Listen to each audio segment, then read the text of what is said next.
Hola a todos y a todas, bienvenidos y bienvenidas a una nueva edición del ciclo Conversaciones del área de literatura del Museo Malva. Esta es la entrevista número 21, estamos en diciembre de 2021, es la última de este año y hoy tengo el gusto de hablar con Laura Whitner. Hola Laura, ¿cómo estás? Hola, Male, ¿cómo va? Bien, bien, acá con muchas ganas de charlar un rato. Voy a hacer una breve introducción, primero de este ciclo en el que vengo entrevistando autores y autoras. Este año están todas las charlas en YouTube porque las hicimos de forma virtual. Estuve con Federico Falco, con Margarita García Roballo, con Fabián Casas, con Pedro Mairal, con Power Paola y con otros más que están ahí también en YouTube.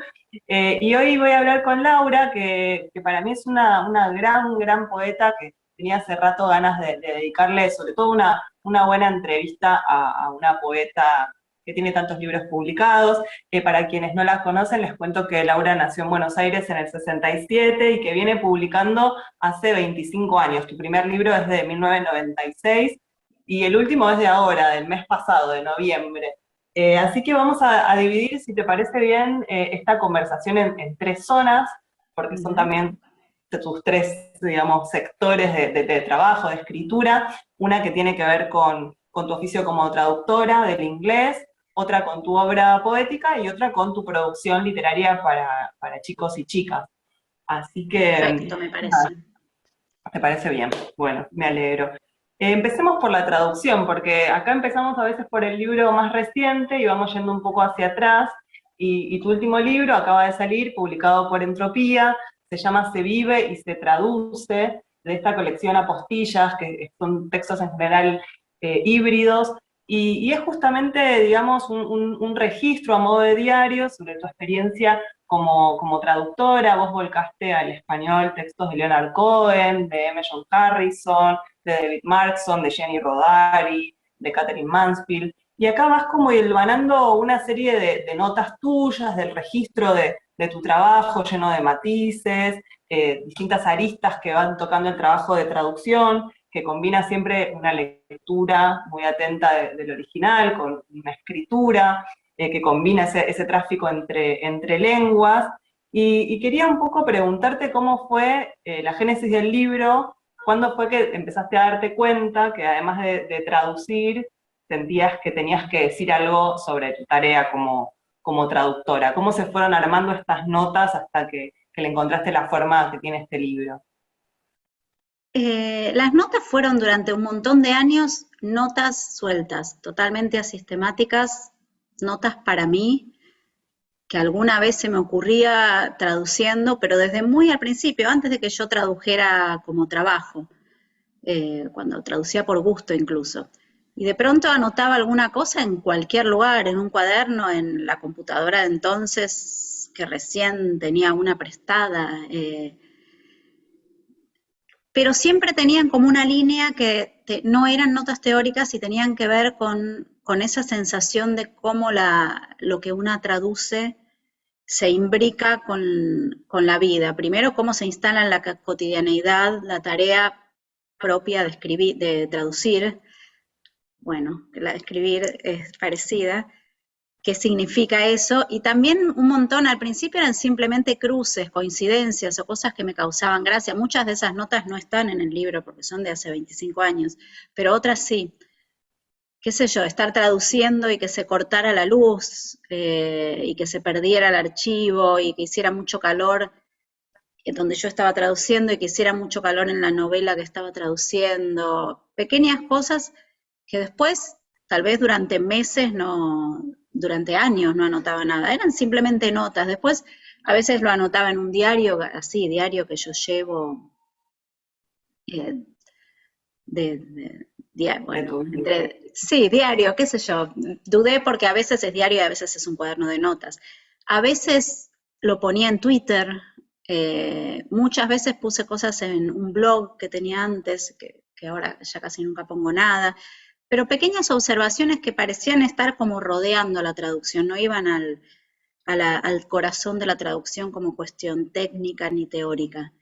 Y fueron eso durante un montón de años. Y en algún momento, hace no tanto, las miré como con cariño y pensé, si yo tuviera un tiempo para juntar todas esas notas dispersas, que algunas estaban, vaya uno a saber dónde, tenía la sensación de que estaban, quizás no estaban, y pedí una beca al Fondo Nacional de las Artes presentando este proyecto, lo que finalmente fue esto, pero que ya tenía este título, y bueno, al pedir la beca tuve que componer un guión de lo que iba a ser esto, y cuando lo compuse, mientras lo componía, me lo creí, me pareció que era lindo, que sí tenía ganas de hacer eso, y me dieron la beca y tuve un poquito más de tiempo para reunir las notas, que algunas estaban en mi computadora actual, lo cual me resultó increíble porque deben haber ido pasando de computadora a computadora.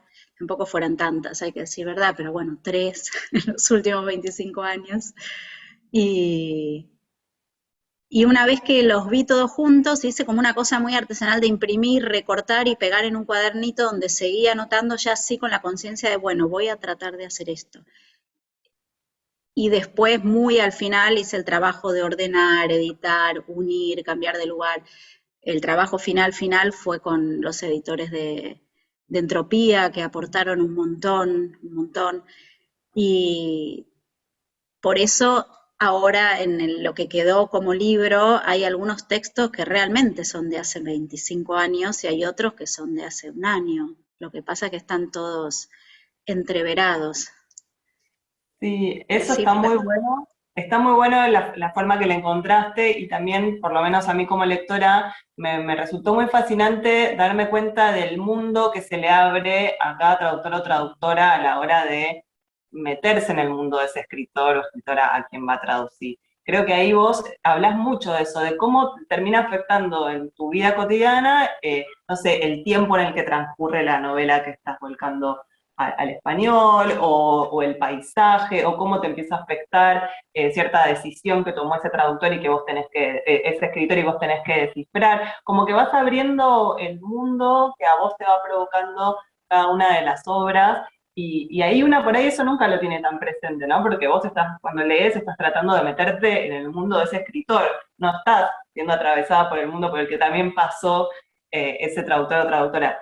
Y creo que también hay algo de que vos decís que está bueno, dos cosas que me llamaron la atención. Una, que decís cómo cambia o qué deseable sería que vos como traductora pudieras viajar a los lugares en los que transcurre lo que estás traduciendo, ¿no? Cómo en ese traspaso de los espacios realmente encontrás las palabras adecuadas para describir eso en nuestra lengua. Y te pasó algunas veces, ¿no? Porque en el libro incluso lo contás, pero me parecía interesante eso, cómo se te va abriendo el mundo de cada traducción. ¿Cuánto de tu experiencia estás poniendo ahí? sí, en general, si estoy traduciendo un libro, una novela, ¿no? En general, que es largo el trabajo de traducción, yo soy lenta además, entonces como mínimo 3 meses estoy adentro de ese libro, me empieza a pasar que ese libro me acompaña todo el tiempo. Todo lo que surge de ese libro empiezo a por lo menos a creer verlo reproducido en mi cotidianeidad. Y el lugar es fundamental en ese sentido. Esa sensación de estar acá, pero también estar ahí, donde, porque en las horas en que cuando uno está traduciendo una novela, en las horas en que no está traduciendo, eso sigue trabajando en la cabeza. Afortunadamente, para bien, porque es la manera en que las cosas encajan, ¿no? Incluso las ideas o los problemas muchas veces se resuelven no en el momento de estar traduciendo, sino en el momento de estar yéndome a dormir, nadando, comiendo. Y, y sí, eso de poder estar en el lugar es un poco una fantasía que a la vez me parece que sería espectacular si la Sería traducción buenísimo.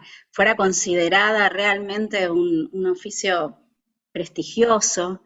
Se podría decir, bueno, vas a traducir esto, te vamos a pagar el viaje, vas a estar, no digo que todos los 3 meses que uno esté traduciendo, pero 10, 15 días como para recorrer los lugares y además se solucionarían muchísimas cosas. Ahora hay Google Street y esas cosas, pero en otras épocas eran detalles como me senté en el escalón de la estación de no sé qué y se describe el escalón y yo no entiendo la descripción. ¿Cómo es ese escalón? Si vas al lugar es un segundo. Ah, sí, este escalón, claro. Igual Sería es un poco un genial. chiste, ya sé que no puede pasar, pero Bueno, pero sería deseable, ¿no? Si alguien quiere becar a los traductores o traductoras para hacer esos viajes, estaría bueno que existiera alguna línea de subsidio para eso en particular. Algo Espectacular. que también te quería comentar es que vos hablás como de eso, ¿no? De un trabajo súper inmersivo, de que traducir es meterse dentro de alguien para que se meta dentro nuestro, como de una tarea que te absorbe y que en gran medida, como la escritura, es bastante solitaria. Y en el libro aparece la dimensión colectiva de una manera o doble, me parece, ¿no? Por lo menos en la lectura que hago yo de Se vive y se traduce. Por un lado, en tus experiencias de taller de traducción, como que vas refiriendo bastante cómo o vos coordinás talleres de traducción o cómo te encontrás con otras personas traduciendo los mismos poemas y viendo qué palabras seleccionaron otros y cómo eso enriquece, no sé, el análisis que hacen de ese texto, cómo ahí en ese ida y vuelta se dimensiona mucho más ese trabajo solitario. Y por otro lado, también aparece en una serie de voces que vos citás y que traes a colación de lo que vas pensando, de otros escritores y escritoras o traductores que también sintieron esta necesidad de compartir parte de su experiencia y de su oficio, desde César Aira, que durante muchos años trabajó como traductor, a Ezequiel Seidenberg, que es un gran traductor de poesía, a Fabio Morábito, me interesaba un poco que nos cuentes cómo se van armando estas redes de apoyos, influencias cruzadas que están tan presentes acá en el libro. Sí, yo durante muchos años traduje absolutamente sola, sin tener casi con quién compartir esto, salvo la editora o el editor de ocasión, si es que en la editorial se propiciaba eso de juntarse a charlar y compartir o presentar dudas. Me pasó especialmente con Luis Chitarroni cuando traducía para La Bestia Equilátera, que eran unas conversaciones hermosas, pero bueno, yo iba 2 veces a lo largo del proceso con todas mis notas y charlábamos. En esa época yo no tenía taller de traducción y cuando empecé a dar el taller de traducción se armó una cosa muy hermosa y muy interesante en el momento en que empezábamos. Al principio cada cual traducía su proyecto, ese fue un taller, después hubo otro taller que es el actual, donde hasta hace unos meses estuvo funcionando, donde todas traducían lo mismo. Y empecé a ver cómo, bueno, lo obvio, ante más miradas y más opiniones, las posibilidades de la traducción eran muchas más, pero también era mucho más interesante el proceso y mucho más lúdico en un punto, porque, bueno, por lo menos, no sé, en general las cosas de las que yo participo, tanto las charlas como Chitarroni como este taller, por nombrar dos cosas, siempre involucra el humor, y el humor para mí destraba y abre un montón de cosas.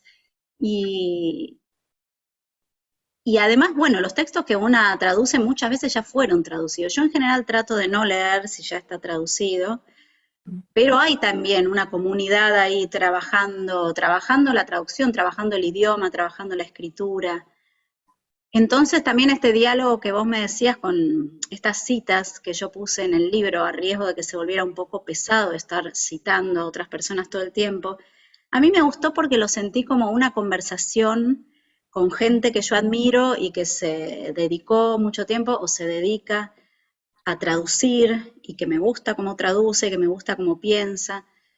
Y lo que pasó en casi todos los casos con esas citas es que yo había notado algo o tenía alguna idea y de pronto me topaba con eso que ellos decían después, como si lo tomé como una respuesta, porque no es que busqué algo de Morábito donde hablara de tal cosa, sino que leyendo por placer o por algo que pasaba o que alguien ponía en Facebook o que encontraba en un libro o buscando una cosa encontraba algo sobre, o pensaba en traductores que ya recordaba que habían dicho cosas que me interesaban y cuando los releía encontraba una respuesta a cosas que yo acababa de anotar o que había anotado el año pasado, entonces me pareció nada, como un capricho para mí. Voy a inventarme esta conversación con esta gente que me contesta o me refuta o me apoya o me da nuevas ideas.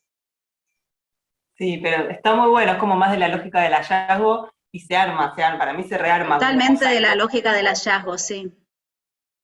Pero es Sí, a re mí me lindo, encantan porque esas cosas. para mí te ensancha un montón todo lo que vos vas pensando, cuando ves que otro también lo está compartiendo, como que se ensancha un montón, como se generan coincidencias, no sé, en el tiempo, en el espacio con gente que traduce en otros países.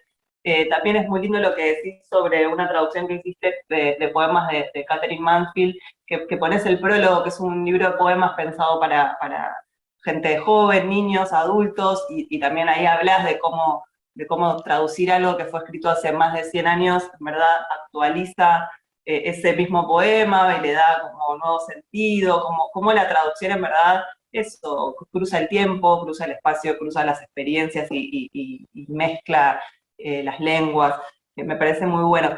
Quería preguntarte, por último, para pasar ya al segundo bloque, no, un poco vos contás en el libro que tardás bastante en decidirte sobre qué texto acceder a traducir y cuál no, como que estás en el momento en el que vos podés elegir en algún punto también en función de tus gustos, tus necesidades y tus tiempos, decir, bueno, este libro sí, por favor, lo quiero traducir yo, este lo dejo pasar. Y quería preguntarte a qué autores o autoras que no tradujiste te hubiera gustado o te gustaría traducir en el futuro, si pudieras elegir. Sí, más que porque yo pueda elegir ahora, es que yo durante más o menos 20 años traduje sin parar libros, los libros que se me iban ofreciendo siempre que podía, porque lo que pasa muchas veces es que se superponen. Si acabo de empezar uno, no agarro otro porque me lleva mucho tiempo, soy muy meticulosa. Durante muchos años no tenía tanto tiempo diario porque mis hijas eran pequeñas y dedicaba mucho tiempo a eso. Y después lo que me pasó en un momento es que empecé a hacer otras cosas, a trabajar de otras cosas, además de traducir, y en cuanto empecé a tener otros trabajos, casi ya no pude tomar trabajos de traducción largos, porque para mí es muy exclusivo el trabajo de traducir.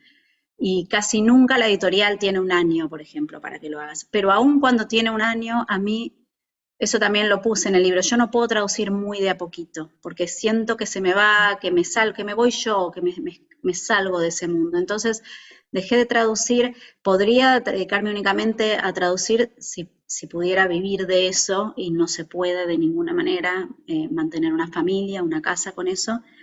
Y, o sea, mientras lo hice, mi situación familiar, económica era diferente, pero cuando esa situación cambió, dejé de traducir libros grandes. Sí, por ejemplo, los poemas como los de Catherine Mansfield, sí, varios libros de editoriales para chicos, o cosas más cortas. Y bueno, y unas últimas dos novelas que también cuento ahí porque era una fue porque acababa de empezar la pandemia y dije, no sé de qué voy a trabajar, acá dentro de mi casa todo se acaba, y porque también había mucho tiempo, que fue La Tejonera de Keenan Jones, y la anterior, que todavía no salió por diversos problemas, pero espero que salga pronto, eh, Bocetos de natación, creo que se va a llamar, de Lian Shapton en Blatt y Ríos, y esa fue realmente, yo hacía como 3 años que no traducía.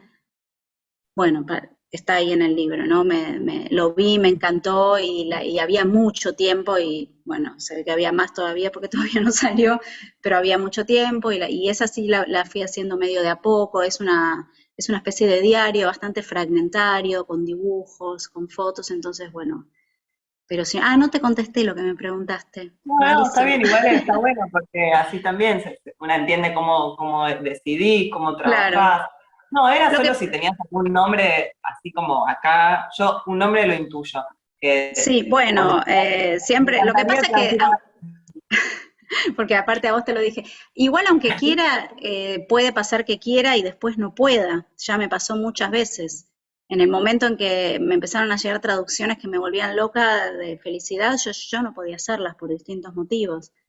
claro. Supongo que hay gente que traduce más rápido, que se organiza mejor, que tiene más tiempo, pero me encantaría traducir a Rachel Cusk, que es una escritora que me fascina. Me encantaría traducir a Lydia Davis, a quien siempre le anduve ahí cerca, que sí que no, y al final no pude, es como de mis escritoras favoritas.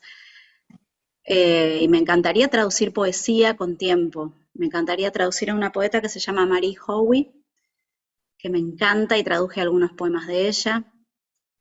Eh, ahora no se me ocurre, pero seguramente Bueno, bueno, tenga, bien. Tres buenos seguramente. nombres para que te hagan propuestas en euros. En Para que euros y te que me rindan. lleven.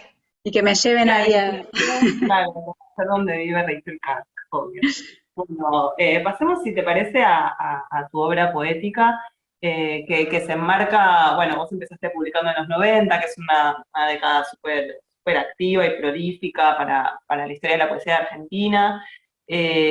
Tuviste una serie de poemarios, que algunos, ahora yo tengo acá algunas ediciones de Vox, de Las Últimas Mudanzas, de La Tomadora de Café, varios libros de distinto tamaño que algunos después reuniste en lugares donde una no está. Pero antes de abordar algunos de ellos puntualmente, quería hacerte una pregunta más general que tiene que ver con, pero porque nunca te escuché hablar de esto ni lo leí, de cómo fue que te convertiste en poeta, digamos, cómo fue que conociste al resto de los poetas de los 90, vos, no sé, sos la única mujer que estuvo, por ejemplo, en los miembros fundadores de la revista 18 Whisky. Hace unos meses lo entrevisté acá mismo a Fabián Casas y remarcaba justamente de los 90 esos lazos de amistad tan fuertes, que escribir poesía tenía que ver con formar parte de esa comunidad, de afinidades que se fueron dando. Pero me interesaba preguntarte más puntualmente, ¿cómo fue que llegaste a la poesía? ¿Desde dónde? ¿Cuáles fueron esos primeros pasos ahí? Yo escribía desde que era muy chiquita, eh, o sea, desde que estaba en la primaria. Escribía a imitación de lo que fuera que estaba leyendo, incluso a imitación de lo que existía en ese entonces que se llamaba libros de lectura, que era un libro que una mantenía todo el año, donde había distintas, lo que se llamaba lectura, que realmente había que pasar al frente para practicar lectura en voz alta, y eran como pequeñas piezas literarias, siempre venía el himno también en todos, el himno entero, con todas las estrofas. Y, y de a poco fui viendo que era lo que más me gustaba hacer, y cuando empecé la secundaria ya ahí escribía cuentos, así para mí, y mi mamá y mi papá advirtieron esta tendencia, esta afición, y por recomendación de una amiga de mi tía que era escritora, se llamaba Manuela Fingeret, fui a conocer a un escritor que fue, y como que no hice taller con él porque él no tenía taller para personas de mi edad, pero sí fui todas las semanas durante los 5 años de la secundaria a trabajar mis textos con él. Se llamaba Juan Carlos Martini Real y es quien yo considero mi maestro principal, mi primer maestro de escritura. No es Juan Carlos Martini, o sea, su nombre verdadero era Juan Carlos Martini, pero él, como había dos escritores llamados Juan Carlos Martini, se agregó Real, porque él era el Real. Todos fuimos juguetones alguna vez. Y después yo escribí cuentos durante todos esos años, publiqué un libro de cuentos del que a veces me avergüenzo y a la vez miro con cariño, cuando tenía 17 años, y después dejé, sí, atrás hay una foto mía a los 17 en el living de mi casa, me la sacó mi papá, terrible, terrible. Eh, y después después de que se publicó ese libro, dejé de escribir durante bastantes años, escribí muy poquito, hasta que conocí en la facultad, cursando literatura latinoamericana, a Daniel Durán y a José Villa, que cursaban en el práctico conmigo, en el horario de las 9 a 11 de la noche, en invierno, con Puan recién estrenado, hacía un frío de morir, no había calefacción, después creo que hubo, ¿no? Pero en ese momento, una de las primeras cosas que me dijeron ellos en la clase, me miraron y me dijeron, tenés los labios todos violetas, porque del frío se me ponían los labios violetas. Y nos hicimos amigos, la clase era muy aburrida, muy mala, había unos silencios muy largos donde nadie participaba y la profesora tampoco hablaba. Y de ahí creo que de ese aburrimiento, frío y hambre surgió nuestra amistad. Y no sé, ahora no me acuerdo el paso, cómo fue el intermedio, cómo fue que de golpe me invitaron. Yo no soy socia fundadora, ellos ya estaban haciendo la 18 Whiskies, donde sí estaba, por ejemplo, Teresa Arijón, que había hecho traducciones, y Andy Nachón, que no me acuerdo si había participado, pero sí era parte de ese grupo. Y después rápidamente, a través de ellos, me hice amiga también de Fabián Casas, que iba también a la facultad, pero él estudiaba filosofía. Entonces era muy común que volviéramos hasta Rivadavia a tomar cada uno su colectivo. Y ahí sí, a veces después de la facultad nos íbamos más que nada a la casa de Durán, Después muchas veces nos íbamos a mi casa y yo creo que empecé a escribir poesía a partir de ellos, a partir de lo que ellos escribían y ellos leían. Yo después dejé un cuatrimestre porque me fui 3 meses a Estados Unidos, a lo de una prima que me pidió que la fuera a ayudar que ella vivía ahí, sus hijos eran chicos y me pidió que fuera a ayudarla 3 meses por una situación personal. Y cuando estaba ahí me hice socia de la biblioteca de ahí del barrio y empecé a sacar un montón de libros de los poetas que habíamos estado leyendo en los últimos meses con este grupo de amigos, y ahí fue que yo empecé a escribir poesía. Y les mandaba los poemas a ellos por carta. Y sí, como dijo Fabián, que la vi la entrevista y me encantó, fue como esa cosa absolutamente fundante para mí y colectiva de leernos, de opinar lo que los otros escribían, de pasarnos libros, de intervenir lo que leíamos, de salir por corrientes a conseguir esos libros que anhelábamos y que muchas veces eran muy difíciles de conseguir. Y así fue que empecé a escribir poesía. Y de hecho, fuimos durante unos meses, formamos un grupo y fuimos a hacer taller con Juan Carlos Martini Real, porque yo les Ah, dije, yo tengo lo ahí. Entonces llevé a estos vándalos a lo de Juan Carlos, donde durante años había ido yo sola, muy modosita, y fue lindo, fuimos unos meses nada más, pero fue divertido también. está bueno como eso, ¿no? Como, digo, la historia se parece a la de muchos que pasamos por el pueblo en algún momento, pero ustedes se enfocaron en la poesía, en leer también a una gran cantidad de poetas norteamericanos, subjetivistas, en generar entre ustedes una poética, por eso también se acercan o se tocan en muchos sentidos las obras de todos estos poetas que en ese momento por ahí todavía no eran tan conocidos y ahora son parte de los más consagrados de esa época. Debe haber sido muy estimulante formar parte de todo eso. Y igualmente creo que tu obra tiene algunas diferencias con las de todos ellos y otros puntos de contacto, por supuesto. Una de las cosas que me parece que aparece mucho en tus primeros poemarios es toda esa experiencia doméstica, de esto sí seguro hablaste mucho, como que la epifanía no está como en la parte más solemne del lenguaje de la poesía, sino que puede estar en una mañana en un departamento cuando el bebé se duerme y llueve y te haces unos mates, como que vos siempre trabajaste desde los interiores hacia afuera, como una mirada desde adentro de las casas, y fuiste para mí una de las poetas que habló de la maternidad como un hecho determinante de su vida, con mucho entusiasmo y con una mirada de descubrir cosas en esa experiencia y no de estar asumiendo necesariamente un rótulo que te llega como por ser mujer y tener cierta edad, ¿no? Como tu poesía, sobre todo en las últimas mudanzas, en La tomadora de café, es la de una mujer que está dentro de casa con su hijo muy pequeño, escribiendo, contemplando, pensándose en relación a su familia, a su historia, a lo que va a pasar en el futuro con eso, y siempre como esto, sin solemnidad, con destellos de humor. Me gusta mucho ver cómo también en tus primeros libros, sobre todo, pasás de la sorpresa al agotamiento, ¿no? Como del descubrimiento y el detalle mágico de tus hijos, y cómo a lo largo de tus poemas y de tus años como poeta, vas registrando cómo tus hijos van creciendo y van cambiando y va modificándose tu relación con ellos y la relación de ellos con vos. Eso es muy loco, yo que ahora te releí como más en orden. Es fascinante poder seguir todo eso, ¿no? Y no sé qué pensás ahora, porque creo que de un tiempo a esta parte ya la desmitificación de la maternidad está como muy aceptada, ¿no? Como esta cosa de no romantizar la maternidad es algo que se instaló sobre todo en la última década, y en tu poesía parece como de una manera casi natural. No sé, ¿qué conclusiones sacaste cuando te releíste, por ejemplo, para publicar toda tu Sí, obra? muchas veces pienso en esa, especialmente en el libro que se llama Dentro de casa, que es en el momento en que nació mi hijo, eh, que bueno, claro, fue antes de todas estas discusiones y todos estos pensamientos más actuales o de la desromantización de la maternidad. O sea, yo todo eso lo escribí de una manera, por decir así, ingenua con respecto a las discusiones actuales, ¿no? Pero de todas formas, Por un lado, yo siempre escribí sobre, como vos dijiste, sobre lo que tenía cerca, sobre lo que tenía alrededor.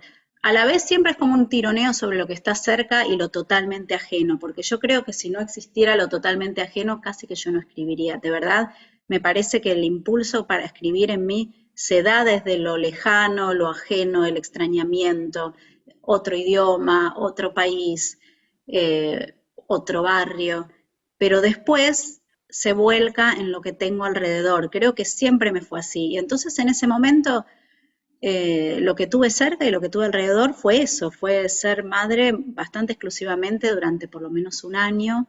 Yo creía que no estaba escribiendo durante esa época. Ese poema que se llama Dentro de casa y que tiene 40 y pico de estrofitas, después yo de vez en cuando escribía una notita en mi cuaderno o en un papel suelto, pero de verdad pensaba, bueno, ya fue, yo no escribo más, estoy todo el día acá.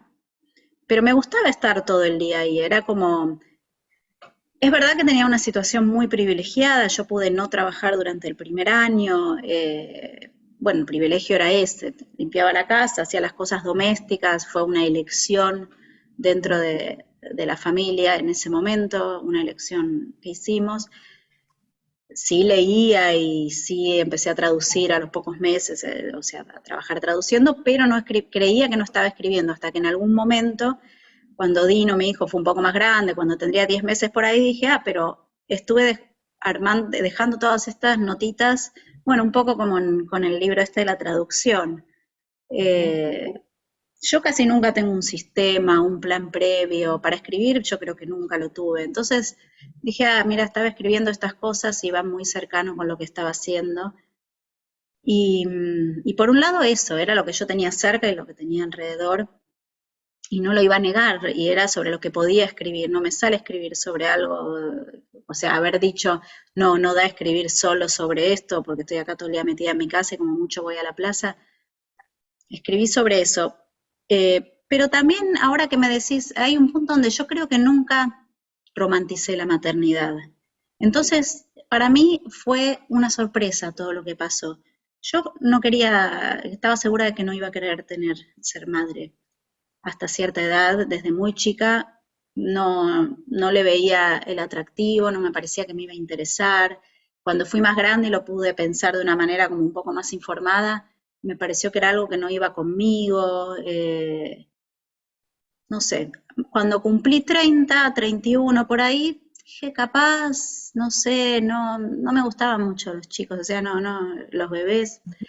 Eh, Empecé a dudar que quizás podía ser, y finalmente quedé embarazada a los 34. Bueno, quedé embarazada es medio brutal, ¿no? De decir, editemos esta parte, porque finalmente a los 34 decidí que quería tener un hijo, decidimos con quien es el papá de mis hijos, y, y Dino nació cuando yo tenía 35 años. Entonces, yo era grande y lo había pensado durante un montón de años y lo había decidido Ujú. y había sido como un bebé muy buscado y lo mismo después con Amelia, que nació cuando yo tenía 39. Entonces yo ya había pensado obviamente que lo podés pensar toda una vida y nada, no tiene nada que ver con el momento en que realmente nace el bebé y vos estás ahí a solas con él. Pero no tenía la maternidad como algo romantizado, casi que me sorprendió para bien. Creo que me pasó eso y me sigue sorprendiendo para bien, o sea, me entusiasma mucho. Puedo decir un montón las quejas las pongo en Twitter, Es que, pero me parece un tema fascinante, me parece un tema de observación fascinante, me parece un tema de reflexión fascinante y me parece una manera de vivir fascinante si las cosas se dan más o menos bien. Por supuesto que es dificilísimo, es lo más difícil que, me, que hago en la vida, lo más difícil desde el instante en que estuve embarazada hasta hoy que están cada uno metido en una habitación y Amelia está tocando el clarinete cuando les dije que hicieran silencio, espero que no se esté metiendo el sonido acá. escucha. Bueno, aparece todo eso en tu poesía con mucha naturalidad, no sintiendo un deber ser madre o hablar de la maternidad de cierta forma. Y también eso que decías, me quedé pensando que como que no sos muy programática o que no es que decís, bueno, voy a escribir sobre esto. pero que igualmente yo noté que hay algunas series que atraviesan de forma transversal tus libros. Dos marqué por lo menos para pensar. Una creo que tiene que ver con el clima. O sea, leí un montón de libros tuyos y en muchos poemas. Es como muy recurrente la mirada sobre el cielo, el viento, la lluvia, los truenos, los relámpagos, como que está muy presente y condiciona o en todo caso predispone a la escritura esa observación. Yo fui a tus talleres y conocí tu casa esa circunstancia y me di cuenta que, claro, vos vivís en un piso alto, tenés como una mirada del cielo que creo que tu poesía hubiera sido otra si vivieras en una planta baja con como un patiecito a la altura de la calle, Pero, ¿no? pero ahí durante muchos años viví en un primer piso que era como una planta baja con un patiecito y ni Ah, mira, siquiera se mira. veía la calle, se veía un pedacito de cielo, era totalmente encerrado. Ah, mirá. Pero No, yo le decía, bueno, incluso, no sé, tenés un libro que se llama Lluvias, en el que identificás momentos de esas lluvias, cuando no llueve, cuando llueve y cuando ya llovió, como que lo encuentro, no sé, como la panorámica del registro de la naturaleza está presente y aparece en tu poesía. Y otra de las series que también creo que la atraviesan es esto que vos decías de los viajes, de que vos podés estar muy metida en ese interior, pero que no sé, hay algo del registro de las veces que no estuviste ahí, que está todo el tiempo en tus poemas, ¿no? El trasladarse, el estar en movimiento, en un tren, en una aerosilla, en Iguazú, en un hotel, en la playa, como que cada vez que salís de esa situación más conocida, hay como un extrañamiento que se vuelve materia poética casi por default. No sé si ahí vos llevas un diario y entonces después el registro de ese diario o un recuerdo lo convertís en poema, o si sale el poema al tiempo que vos viajás, digamos, no sé bien cómo eso funciona en tus escenas de escritura, pero sí me interesaba que nos cuentes un poco si eso, qué relación sentís que tiene tu poesía con estas dos grandes sí, temas? no, igual no es un programa en absoluto, es simplemente eh, las dos cosas por las que estoy constantemente atravesada, empujada, eh, la, la percepción sensorial es como una cosa así que casi compulsiva en mí, no, no lo hago a propósito, pero puedo estar haciendo algo y me distrae si cambió la luz, si entra un sonido, alguien que está hablando en el pulmón de manzana, un olor de un vecino que está cocinando, de una vecina que está cocinando en general. Eh, todas esas cosas las registro, ¿no? No, no me pasan indiferentes. Si alguien dice algo al pasar, si alguien, lo que están hablando en la mesa de al lado de un bar o en todas las mesas de alrededor, no tengo la capacidad de suspender durante un rato esa, está todo el tiempo ahí. Entonces, es como parte de lo que, sí, es como si fuera no sé, me sale decir tintura, filtro, palabras así, ¿no? Como lo que, en donde se instala todo lo demás. De la misma manera que antes te decía que escribo sobre lo que está alrededor y sobre lo que me es cercano, eso es lo que está todo el tiempo alrededor. Entonces, le dedico mucho tiempo, a veces a sabiendas y a veces no, o a veces consciente y a veces no, a ese tipo de observación. Sí, ver el cielo desde el lugar donde vivo me parece siempre una cosa fundamental. Igual sí, cuando era chica vivía en pisos, no, o sea, nunca, nunca tan altos. Este es el séptimo y también era el séptimo donde vivía, el último departamento donde viví con mi familia de origen, también era en un séptimo. Y sí, siempre estaba más o menos ahí. Entonces los cambios que ocurren, no sé, estoy como siempre prestando la atención. Y si me distraigo un momento y cambió el color del cielo o está lloviendo y no me di cuenta, es como, ay, qué un sobresalto, ¿no? ¿Qué pasó? Sí, sí, como No que sé, te transforma tu claro, escena, sí, medio sin sí. querer queriendo. Y lo de los viajes, sí, un poco es, en un sentido es parecido también, porque es esa transformación externa donde se transforma el entorno y entonces se transforma un poco la percepción o recién, justo hace un rato leí una entrevista muy linda que se publicó ayer o antes de ayer en la revista digital Opsit, que lleva José Villa justamente, una entrevista que le hizo a Flor Breyer, Gaby Begerman, y Flor Breyer decía que le preguntaba también sobre esto de los viajes, y ella decía que me pareció una linda respuesta porque a veces me lo preguntan a mí no me sale tan conciso, que al ser los viajes un estado tan de excepción, tiene mucho que ver con la poesía, porque la poesía también es una cosa de excepción, o por lo menos la poesía que ella trata de escribir, y yo me identifico con eso, escribir, aunque sea el momento más banal del mundo, poder comunicarlo de una manera excepcional o porque una lo percibió como excepcional. Entonces hay algo en los viajes que es, te sacan de lo que haces todos los días, lo que ves, el olor es otra, la gente que pasa va a lugares que vos no conocés. Eh, entonces cambia para mí hasta la música de las palabras que se van a decir. A veces tomo notas en el momento, casi nunca escribo en el momento de los viajes, pero sí a veces tomo una pequeña nota que después más adelante se transforma en un poema. Pero creo que las personas somos diferentes cuando estamos en otros lugares, o por lo menos tengo esa ilusión. Sí, obvio. Se ponen a prueba otras facultades de cada una de nosotras, ¿no? Como Totalmente. la curiosidad, está como flor de piel, o la fobia, depende, hay gente que por ahí la lleva mal, o enseguida algo te transforma, ¿no? Quería Sí. preguntarte por tus poemas reunidos. Hace poco cuando lo entrevisté a Mariano Blatt me decía que él también, ¿no? Reunió muchos poemarios en mi Juventud Unida, vos acá también compilás un montón, que en algún punto siempre tiene sentido en la poesía, porque muchas veces fueron plaquetas o ediciones de pocos ejemplares que con el tiempo se hace difícil conseguir, y que entonces le veo como mucho sentido, no solo comercial, sino también eso de que haya lectores y lectoras que puedan tener accesible todos esos volúmenes en un solo libro, pero nunca deja de llamarme la atención lo que debe implicar para alguien que escribió hace muchos años, releerse, ordenar todos sus escritos, establecerlos, decir, bueno, esto es todo lo que escribí, reunirlo, como si después no sé, como si lo que viniera después ya fuera otra etapa, otra cosa.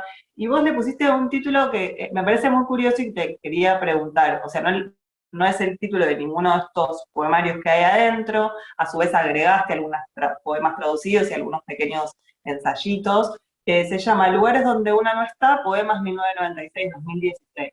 Como si no estuviera ya acá, digamos, en todos estos poemas. ¿Cómo fue que decidiste No, ponerle ese lugares donde título? una no está es un verso de uno de los poemas. Eso es lo que pasa. Ahora no me acuerdo cómo fue que surgió eso como título, porque a mí no se me ocurría para nada. Yo creo que surgió en una conversación con Vanina Giovanni, que es la editora de Gog y Magog, y fuimos tirando posibilidades de títulos y algunos eran versos, y no me acuerdo si se le ocurrió a ella, a mí o a alguien más. Es muy probable que se le haya ocurrido a Vanina, y a mí me encantó de inmediato porque primero ese verso tiene como una pequeña historia que siempre, que me da un poco de gracia, que es que cuando yo escribí ese poema hace muchos años, ahí decía, el poema se llama Otra ciudad, y esa parte dice, como siempre titilan sobre el mapa los lugares donde una no está. Y antes, en la edición original, decía, como siempre titilan sobre el mapa los lugares donde uno no está. Y en algún momento, cuando hubo que reeditarlo antes de acá, sino en una antología que salió en España, en ediciones liliputienses, dije, ¿cómo los lugares donde uno no está? Y lo cambié y puse ahí los lugares donde una no está, y me resultó insólito que yo hubiera puesto eso. Claro que lo había puesto de una manera general, no para hablar de mí sola, pero aún así, releído muchos años después, me resultó casi como un error. Y además es un verso sí, con el que me identifico mucho, no porque lo haya escrito yo, pero es algo en lo que pienso siempre, todos esos lugares están pasando cosas, esos cafés de Dinamarca, donde nunca fui a Dinamarca, y seguro hay un café hermoso y luminoso donde alguien está entrando y pidiendo un café con alguna de esas facturas extrañas danesas, Sí. y atrás, qué sé yo, y es como algo que me resulta casi intolerable no estar. Sí, No es creo que que tenés estuve y lo como un poema, extraño, no ¿no? estuve nunca. Ahora me acuerdo, no sé, te estoy diciendo de oído, pero un poema tuyo sobre Guasquebana y Guazú, y que creo que tu hija te dice, todo esto va a seguir cayendo, todo este agua va a seguir cayendo aunque nosotras no estemos acá para verla. Como ahora que sé que esto existe, voy a tener conciencia de que no voy a estar viéndolo mientras esté haciendo otra cosa de mi Sí, vida. pobrecita, la astilla de tal palo neurótico. Pero a ella igual le impresionaba ese caudal de agua, ese volumen, ese ruido, donde en ese momento estamos todos mirando, todos los turistas mirando cómo caen. E incluso le impresionaba la noche, ya la noche en el hotel, cuando todavía no habíamos vuelto, ella había pensado, viste que en este momento sigue cayendo toda ese agua. Y cuando volvimos, o sea, todo eso es así, es real que me dijo Ujú. eso.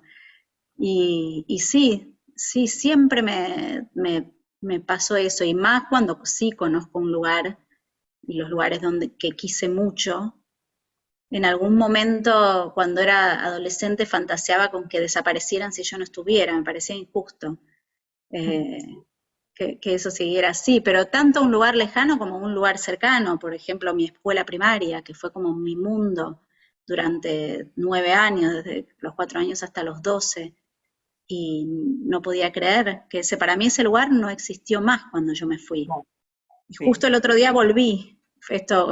Se me ocurrió este ejemplo porque el otro día para un proyecto hermoso que se llama Festival de Caminatas, que se hizo en los últimos Ujú. fines de semana, me pidieron que organizara una caminata y que escribiera un texto, que guiara la caminata, y no sé cómo hablando con las chicas, con las organizadoras, se me ocurrió esto de volver al barrio de mi infancia y que mi caminata fuera desde mi escuela primaria hasta la casa donde yo vivía cuando iba a la primaria y donde vivía hasta irme a vivir sola. Y entonces fui varias veces y una de las veces estaba la escuela funcionando porque era un día de semana y cuando abrieron la puerta y hablé con la directora y vi que estaba ese mundo idéntico, idéntico tal cual a como yo lo había dejado, fue como un shock prácticamente, porque además yo nunca más había ido por esas calles, es un barrio del que me fui alejando y que nunca tuve que pasar por esa cuadra después en mi vida. Qué lindo. Así que ese es uno de los principales lugares donde no estoy y me parece inaceptable. Bueno, pero que de algún modo seguís estando en el recuerdo o en el registro, ¿no? Más Sí, no, de pero eso que está. ahora les estoy hinchando para ahora tienen biblioteca, antes no tenían, así que ahora les estoy diciendo si puedo ir a regalarles libros y hablar con los chicos. Creo que ya no me aguantan más, les escribí varios mails. Claro, otra vez esta exalumna La chica que insistente. dice que vino acá hace 40 años, chica. Bueno, todo esto igual me das un pie bárbaro para hablar un poco de tus libros destinados al público más infantil. Yo leí varios tuyos, es como no sé, un tipo de literatura que te permite ser muy prolífica porque suelen ser textos breves, porque muchos a veces son por encargo, porque, no sé, Ujú. incluso tenés libros para bebés, que son algunos versitos que se convierten en un libro de cartoné, pero que me imagino que no tienen el tiempo de elaboración que le dedicas ni a tus poemarios ni a tus traducciones, sino que pasa como por otro carril. Hay algo que me gusta mucho, bueno, algunos de los, menciono algunos de los títulos, Veo, Confesiones de un conejo, Dime cómo vuelas, Vecinos bichos, Mi tortugo, Por culpa de un hilo, los de la serie de Dinosauria, Tengo un hijo alto, bueno, Los entusiasmos, eso no se hace, en distintas editoriales y, y para distintas edades también, que siempre es medio raro hablar por franja etaria de este tipo de textos. Pero algo que identifico en general en tu producción para el público infantil es que le das un lugar muy preponderante a la poesía y a la rima, ¿no? Como al verso rimado que, nada, que genera, sobre todo en los primeros lectores, una suerte de ritmo, de sonoridad, que se apropian, y lo digo por haberlo probado con mi propia hija, de las palabras que vos misma vas armando, ellos se las pueden aprender, de cómo la rima ayudan muchas veces a conectar con este tipo de construcciones que por ahí son más complejas, por insistencia, por sonoridad.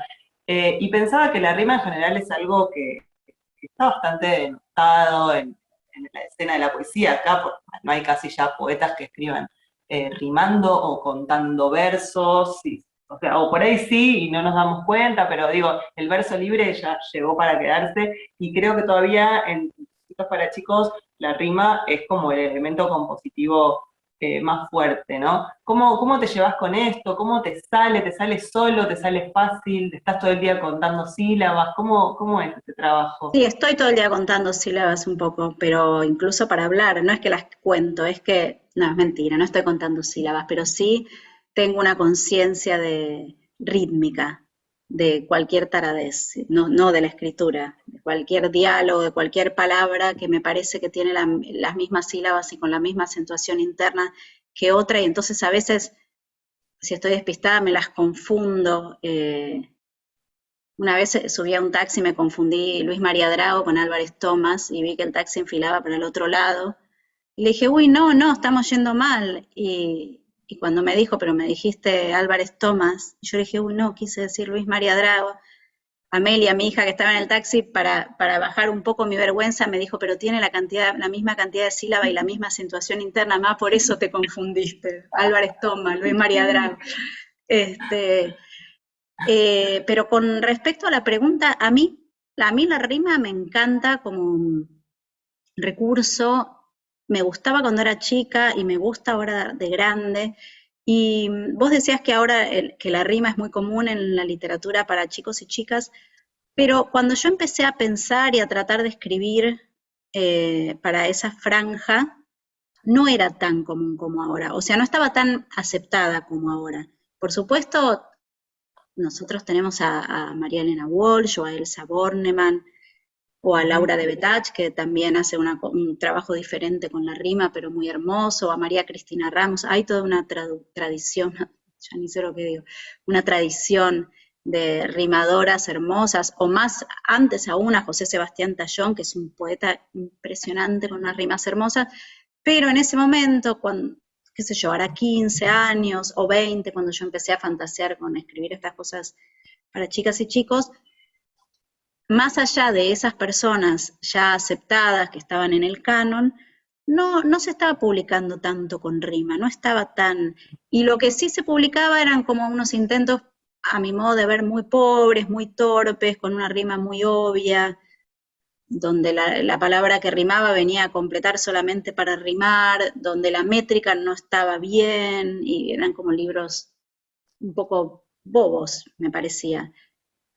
Y a mí me pareció un precioso desafío intentar escribir para chicas y chicos con métrica regular o métrica irregular, pero con una conciencia métrica y con rima.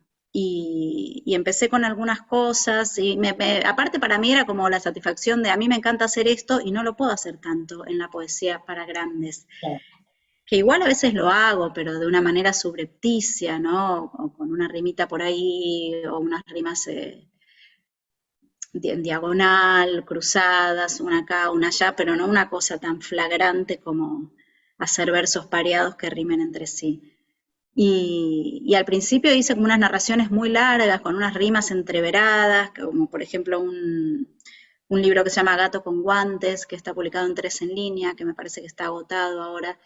Y después fui intentando algunas otras cosas más cortitas, después muchos fueron a pedido, y la rima después empezó con el tiempo, y para mi alegría empezó a haber otras personas que también lo hacían y empezó a ser como reapreciada, eso me parece. Y para mí es un, un gran acierto, porque estoy segura, o sea, a los chicos les gustan las canciones y de la misma manera me parece que es muy fácil para ellas y ellos acercarse a textos rimados, textos que tengan una música clara, aprenderlos de memoria, bueno, todo eso que vos decías.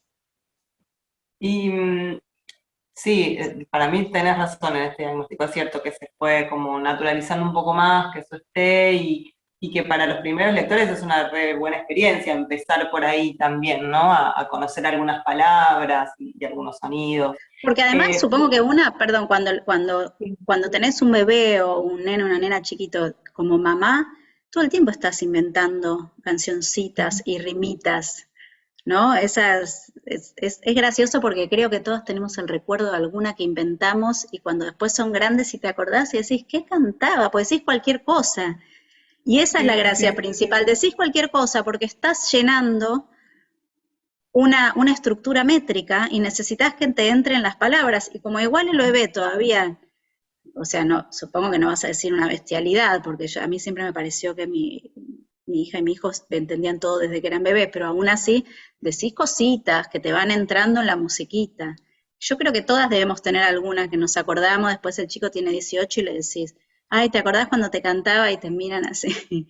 Entonces, ya hay un oído entrenado. Bueno, un poco es el libro que salió ahora de Periplo, que se llama Si mamá canta, también tiene un poco que ver con eso, con esa voz de la madre que va inventando y acompañando los momentos del día, ¿no? Una canción para bañarse, la canción para comer, o la misma canción para todo, pero hay esa cosa, ese intento de verbal amoroso de cuando los chicos todavía no hablan o recién están aprendiendo a hablar, que tiene para mí mucho que ver con la rima. Bueno, qué me bueno. extendí. No, no, está buenísimo. No, también pensaba que debe ser bastante liberador escribir para chicos porque podés, no sé, hacer hablar a eso, a un dinosaurio, a a un tortugo, a un bichito, como que también te deja experimentar un poco con el punto de vista, con temas como, no sé, un poco más fantásticos, más absurdos, como que está más habilitado todo eso, debe ser más lúdico, ¿no? Como escribir sobre esas cosas. Y quería preguntarte cuánto sentís que tiene que ver con tu propia infancia, porque hace poco te escuché cuando te dieron el premio Alija por Dime cómo vuelas, que contabas que un poco el vuelo era algo que desde chica te atraía, te llamaba la atención, y cómo eso, años después, con tus hijos ya grandes y todo, se termina convirtiendo en un libro para niños, ¿no? ¿Cómo vuelve tu faceta más infantil a la hora de escribir para esos públicos siendo ya adulta? Sí, ese es un caso muy puntual en el que puedo relacionar esa especie de eh, impulso hacia el vuelo, que siempre tuvo que ver con el vuelo, pero no el vuelo en avión o en un aparato, sino la sensación de volar por los propios medios, por el propio medio. Y además es un sueño recurrente que tengo desde que soy muy chica, desde los 3 o 4 años, y que a lo largo de la vida se presenta, hay épocas en que no, hay épocas en que sí. Pero yo igual creo que un poco en la infancia, bueno, no es una idea nada, no es que lo crea yo, lo cree mucha gente y no es una idea para nada original, pero mi percepción es que en la infancia está todo y que después el resto, en la infancia y en la adolescencia, digamos, y que después el resto son piezas extras que vienen a acomodarse donde van pudiendo en ese espacio que armó la infancia. Y creo que para escribir siempre todo viene para mí, en mi caso, incluso cuando escribo para grandes, viene casi todo de la infancia, aunque yo no sea capaz de identificarlo. Mm. Eh, Supongo que que en esta, sí, es muy divertido esto que decías, ¿no? De ser un bichito, un animal, pero a la vez mientras lo decías yo pensaba, cuando hago eso en los libros para chicos, yo ni siquiera lo veo como una ficción, porque siempre de alguna manera tuve en la cabeza que los otros seres e incluso los objetos, lo voy a decir de una manera muy infantil porque así lo pensaba, piensan, hablan entre ellos, si pudieran hablar, hablarían, o sea, casi como, no es que le haya dicho en voz alta ni lo haya conversado con nadie, pero esa especie de, qué sé yo, más o menos somos todos lo mismo, la mesa, yo, la planta que está ahí. Entonces, en, cuando escribo estos libros para chicas y chicos, sí, me resulta como un poco natural y muchísimo viene, sí, muchísimo viene de ahí, de esa percepción que tengo desde la infancia. Sí, aparte los chicos y las chicas se permiten mucho más hablarle a una planta o hablarle a un muñeco, que ese muñeco cobre vida para ellos en su imaginación, ¿no? Como que efectivamente todo está más al alcance, no hay tantos límites entre la razón y la experiencia, ¿no? Como esta flor habla con este osito y se dicen un montón de cosas y nadie está preguntando por qué eso puede ser posible, sucede y ya. Esa escena hermosa, ¿no? De la primera infancia, donde ves a tu hija o a tu hijo con una cosita en cada mano, un muñequito, lo que sea, y los hace hablar entre sí, en el caso de, qué sé yo, los dos Power Rangers que pelean y se entrechocan así, y toda la realidad que en ese momento hay en ese niño. Pienso que viene de mi infancia, pero también pienso que mucho viene de la infancia de mi hijo y de mi hija, ahora que lo digo. Porque esto que te estoy diciendo lo tengo mucho más de ahí que Que de de mi tu propia propio. infancia, claro. Lo que está bueno es que, no sé, creo que dentro del panorama de la literatura argentina actual, tu obra está teniendo cada vez más relevancia, está siendo más leída, y aparte es un público que se renueva muy rápido, ¿no? Porque el chico que tenía 4, después tiene 10, pero hay otro que tiene 4 que no te leyó, entonces puede acercarse a este libro. Me parece que si alguien te conocía como poeta o como traductora y todavía no había accedido a esta otra faceta, esta entrevista también puede servir para que te busquen en el sector Sí, yo de. siempre me siento como recién llegada al mundo de la literatura para niñas y niños, aunque últimamente publiqué mucho, siempre me parece que es como un universo al que me voy arrimando con alegría, pero que estoy ahí, no sé, desde hace poco. Resta, no, resta, no sé, Y estaré hace 15 años. claro, bueno, y aparte en un montón de editoriales distintas, ¿no? Como, me parece que eso ya, hay como toda una producción tuya, bueno, acá tengo algunos, no los mostré, pero acá tengo un montón, está bien, son todos finitos, tapas duras, tapas blandas, cartoné, ilustrados, también muchas veces son trabajos colectivos con ilustradores e Casi siempre, ilustradoras. la mayoría son o libros álbum o libros muy ilustrados y en casi todos los casos el trabajo fue muy conjunto con ilustradora o ilustrador y eso es algo que me encanta porque es algo que yo no había experimentado para nada antes y me encanta, me fascina poder pensar de a dos e incluso de a tres con la editorial y me encanta interiorizarme de un montón de cosas del proceso editorial, ¿no? No solamente del texto y la ilustración, sino de un montón de otras cosas a los que siempre estoy abierta a charlar con los editores o las editoras cuando dan lugar, especialmente las editoriales más chicas, y me preguntan mi opinión, o hacemos juntas la contratapa, o repasamos todo 1000 veces. Es una tarea que me encanta, que trajo mucha alegría a mi vida. Ah, bueno. Bueno, hasta acá las preguntas así más sesudas. Ahora vamos a pasar a la parte del cuestionario Proust, a sacar algunos papelitos al azar, a que Quiero contestes más. avisar igual estas preguntas hechas así a quemarropa, nunca se me ocurre una respuesta. Espero que se me ocurra. Y Bueno, yo si se tengo me ocurre me voy a arrepentir. la que piensa pierde, o sea, es un poco sin llegar a reflexionar sobre lo que vas a Voy decir. a tratar, voy a tratar. Mira, la primera es un héroe o una heroína de ficción que te guste en particular.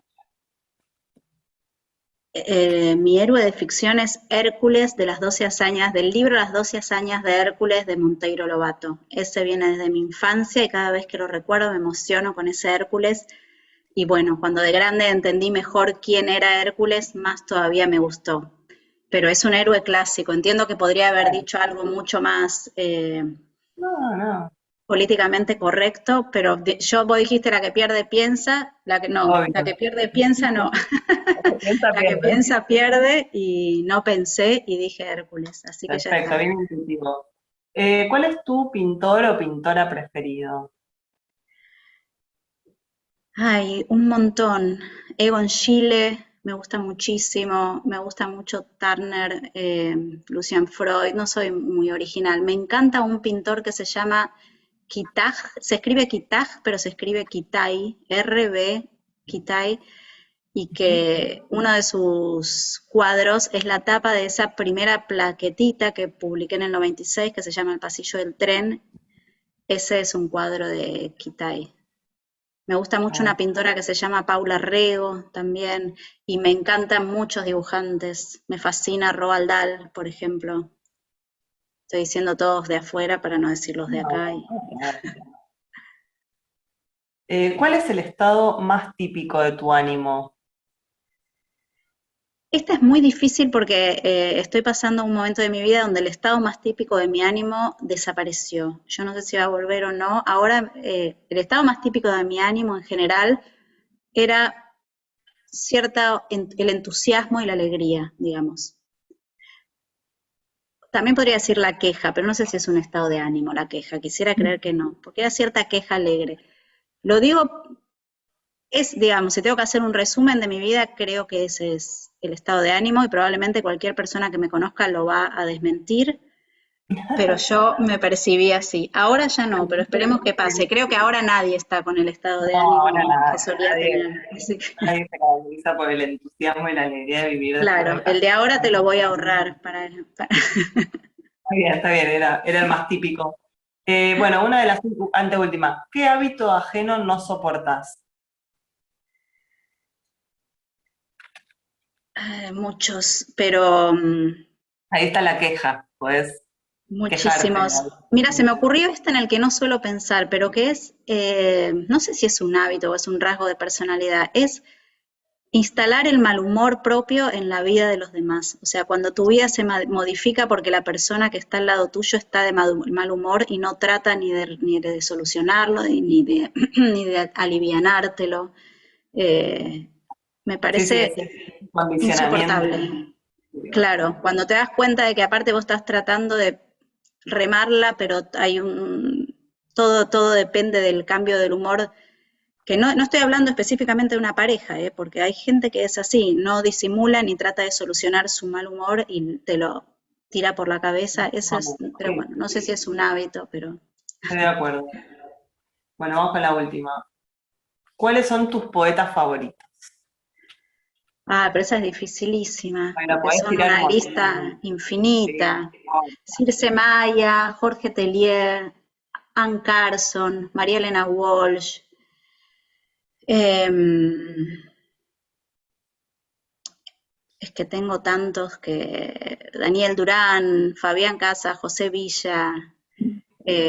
Bueno, es que ahí tengo todos mis contemporáneos, que son todos claro. mis contemporáneos y que son quienes escriben junto conmigo, ¿no? Y que son mis amigos y mis amigas, ¿no? Que no quiero quedar así, como una ñoña nombrándolos. Estaba tratando de pensar gente quizás de otras generaciones. Eh, Bueno, igual ahí está bueno, dijiste tipo una uruguaya, Ann Carson, poeta de los 90, como varias tradiciones, Mariana Walsh. Sí, sí, por estar tratando de decir de varias tradiciones, pero sé que tengo muchísimos más. Estoy tratando de no decir todos los de ahora.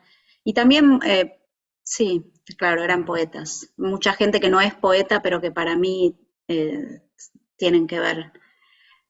Mi primer poeta favorito fue Dylan Thomas, y lo tengo que nombrar porque lo quiero mucho, y ni siquiera fue mi poeta favorita por sus poemas, sino por sus cuentos, pero sus cuentos me significaron tanto que también leía con fruición su poesía, aunque no entendiera ni qué decía, y lo sigo leyendo de vez en cuando. Y bueno, William Carlos Williams, y Wallace Stevens, que es uno de mis poetas favoritos por excelencia, al que a veces dejo de leer por mucho tiempo y cada vez que vuelvo es como el poeta al que admiro. No es el poeta que siento cercano y como, sí, seamos amigos, quiero compartir esto con vos, como podría ser con Circe Maya u otra gente con la que siento identificación. Wallace Stevens es como el que escribe lo que yo habría querido escribir si yo hubiera escrito de otra manera, algo Ah, así. bueno, buenísimo. Con esta gran respuesta nos vamos a despedir. Te agradezco un montón, para mí un placer hablar con vos. Tenía un montón de preguntas más, pero creo que ya con esto zanjamos varias No, te de mis agradezco a dudas. vos, espero haber estado articulada, porque después me Sí, veo y no me gusto, pero bueno, no, re bueno, re bueno. Y aparte creo eso, que si alguien conoce solo una de tus facetas, con una charla así extensa puede como ir explorando otras. Así que muchas gracias, Laura, gracias a todos y a todas que están ahí mirando o escuchando por haber compartido este 2021 de entrevistas del área de literatura del Museo Malva. Y no sé, nos veremos quizás sí, quizás no, el año que viene, quién sabe. Gracias de nuevo Ojalá que y sí. ojalá que sí. Chao, Laura, gracias. Chao, chao, hasta luego.